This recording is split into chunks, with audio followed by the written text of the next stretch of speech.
Hi hello ಎಲ್ರಿಗೂ ನಮಸ್ಕಾರ. Welcome to my YouTube channel. So ನನ್ನ ಚಾನಲ್ನ ಫಸ್ಟ್ ಟೈಮ್ ನೋಡ್ತಾ ಇರೋರು ಪ್ಲೀಸ್ ಸಬ್ಸ್ಕ್ರೈಬ್ ಮಾಡಿ, ಹಾಗೆ ವಿಡಿಯೋ ಇಷ್ಟ ಆದಲ್ಲಿ ಲೈಕ್ ಮಾಡಿ, ಶೇರ್ ಮಾಡಿ. ಸೊ ಇವತ್ತು ನಾವು ಅಲಸಂದೆ ಕಾಳು ಅಥವಾ ತಡ್ನಿ ಕಾಳಿನ ವಡೆ ಮಾಡ್ತಾ ಇದ್ದೀವಿ.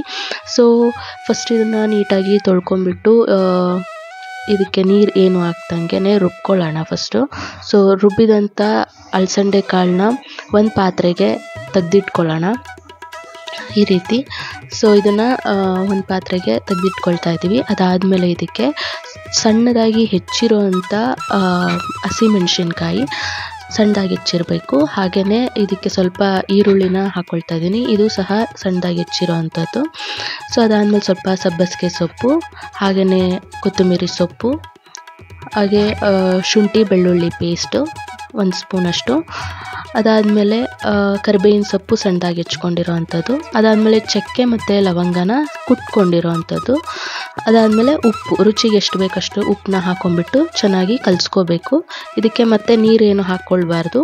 ಸೊ ಏನಾದರೂ ಹಿಟ್ಟು ಇದು ತೆಳ್ಳಗಾಯಿತು ಅಂದರೆ ಅಕ್ಕಿ ಹಿಟ್ಟನ್ನು ಬೆರೆಸ್ಕೊಳ್ಬೋದು, ಅವಾಗಿನ್ನ ಕ್ರಿಸ್ಪಿಯಾಗಿ ಬರುತ್ತೆ ವಡೆ. ಇದನ್ನು ಉಂಡುಂಡೆ ಮಾಡಿಟ್ಕೊಂಡ್ರೆ ಸೊ ಬೇಗ ಬೇಗ ತಟ್ಟಿ ನಾವು ಎಣ್ಣೆಗೆ ಬಿಡ್ಬೋದು. ಸೊ ಎಣ್ಣೆ ಕಾದ್ಮೇಲೆ ಸೊ ಇದನ್ನು ಒಂದು ಮೀಡಿಯಮ್ ಫ್ಲೇಮ್ನಲ್ಲಿ 2 ಸೈಡ್ ಗೋಲ್ಡನ್ ಬ್ರೌನ್ ಬರೋ ಹಾಗೆ ಬೇಯಿಸ್ಕೊಳ್ಬೇಕು, ಚೆನ್ನಾಗಿ ಬೇಯಿಸ್ಕೊಳ್ಬೇಕು.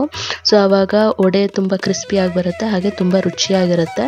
ಸೊ ಕಡಲೆಬೇಳೆ ವಡೆಗಿಂತನೂ ತುಂಬ ರುಚಿಯಾಗಿರುತ್ತೆ ಈ ಅಲಸಂದೆ ಕಾಳು ವಡೆ.